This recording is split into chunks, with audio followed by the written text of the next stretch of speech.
don't lie, don't lie. You're gonna try to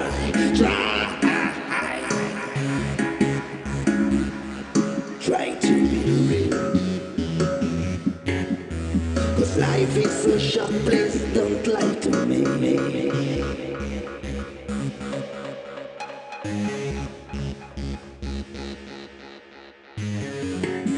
Pour la commémoration d'Hiroshima, au nom de tous les citoyens du monde, Joël Pénochet va nous faire une petite prise de parole. 60 ans après se déroule sous nos yeux une guerre nucléaire d'un autre type, plus discrète, plus hypocrite et surtout plus meurtrière. Elle est menée avec des armes de destruction massive contre des pays du tiers-monde désarmés. Elle est dirigée contre les populations civiles. C'est une guerre de lâches menée par des terroristes qui prétendent gouverner le monde. Irak, Bosnie, Serbie, Kosovo, Afghanistan, Irak, bientôt Iran, Corée du Nord. Cette guerre contre des populations civiles qui n'a pas de fin, puisque c'est une guerre infinie, elle a été annoncée comme ça. Elle va continuer de tuer pendant des générations.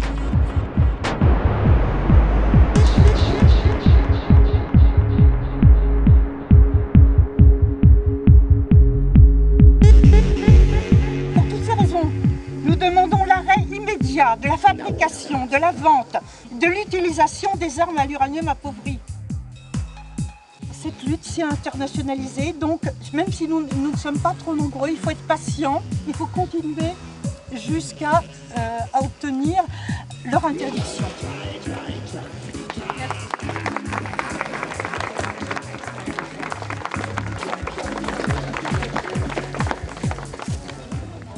Je suis venu aujourd'hui pour dénoncer ce scandale sans nom, parce que je sais qu'il y a des travailleurs ici qui gagnent leur vie le plus honnêtement du monde, mais à la fin, c'est les petits-enfants qui meurent, et ça me paraît totalement inacceptable.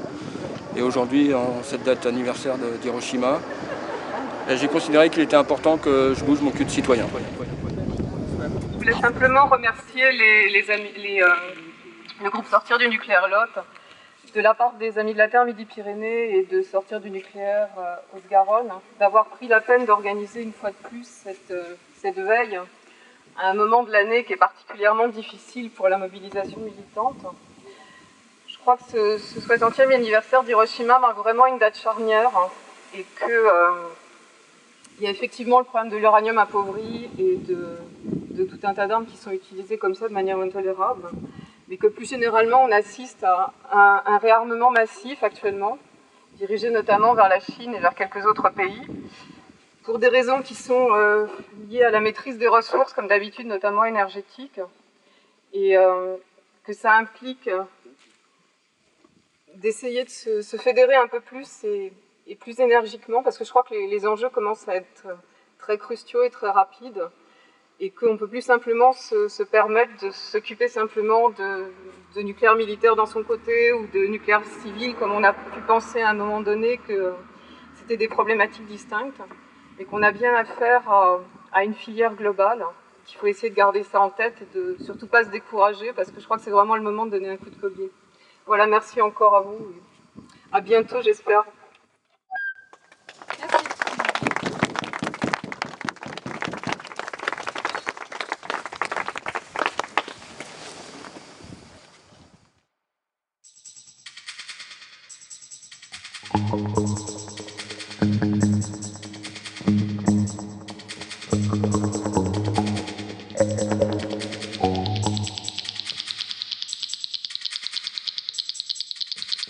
Le collectif Vivre sans nucléaire a été créé pour porter l'action qu'on a menée à Gramma auprès du centre militaire de Bède, pour faire poids, c'est-à-dire avoir aussi des gens qui soient derrière pour affirmer un petit peu nos propos. C'est principalement concernant l'utilisation des armes à uranium appauvri, puisqu'elles ont été testées à Gramma et continuent d'être testées, puisque le centre avoue que ça ne représente que 1% de leur activité actuelle, ce qui est quand même pas négligeable. Le collectif a été formé à l'initiative principalement du groupe Sortir du nucléaire Lot, et se sont regroupés autour des associations locales. La bannière qu'on avait devant le centre de Bède, c'était une bombe avec écrit démocratie dessus. Ça a amené beaucoup de gens à s'interroger aussi, se dire mais pourquoi vous écrivez démocratie et tout, vous êtes pour un totalitarisme? Non, c'est pas ça. C'est en fait d'abord l'image, c'était par rapport à la guerre d'Irak, c'était le gouvernement Bush qui, pour amener la démocratie, l'a fait à coup de bombe. Est-ce que c'est ça la démocratie? Est-ce que c'est ça les valeurs qu'on partage? Et après, par rapport au centre de Bède, c'est vrai, au centre militaire, on était de mener une action avec cette bombe avec écrit démocratie dessus, c'est aussi dire que le citoyen a son mot à dire. D'ailleurs, pas qu'on nous ait étalé le tapis rouge, mais c'était quand même, personne n'a pu dire que nous, citoyens, n'avions pas le droit de manifester ou de soulever des propositions, des idées ou des... c'est vrai que c'est aussi ça, la démocratie.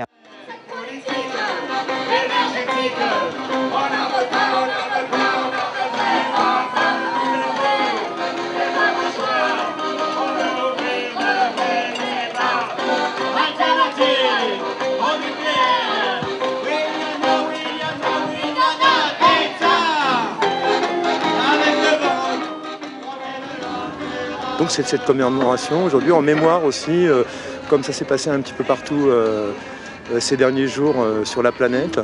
Donc des gens se réunissent pour dire plus jamais ça quelque part.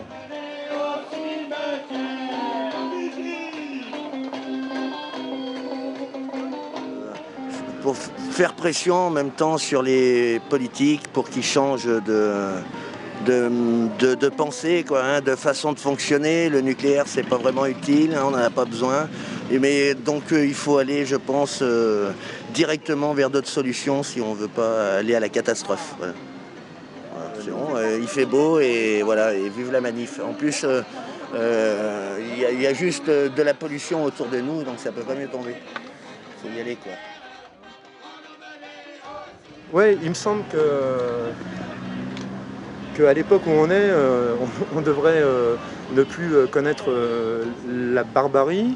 Et en fait, que ce soit à travers tous les conflits qu'il y a actuellement dans le monde et aussi ne serait-ce que les attentats que bien sûr nous condamnons, on s'aperçoit qu'on est plus dans un monde de barbarie. Et je pense qu'il est important qu'il y ait des voix qui s'élèvent pour dire qu'il faut arrêter et puis qu'on peut essayer de construire un autre monde.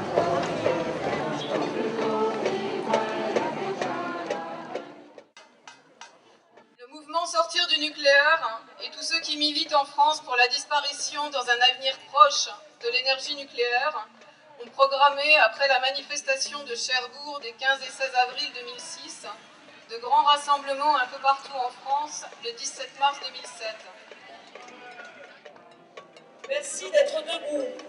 Merci aux Toulousains du camp des Amis de la Terre de SDN 31 qui se sont démultipliés. Merci à tous ceux qui ont donné de leur temps, de leur efficacité.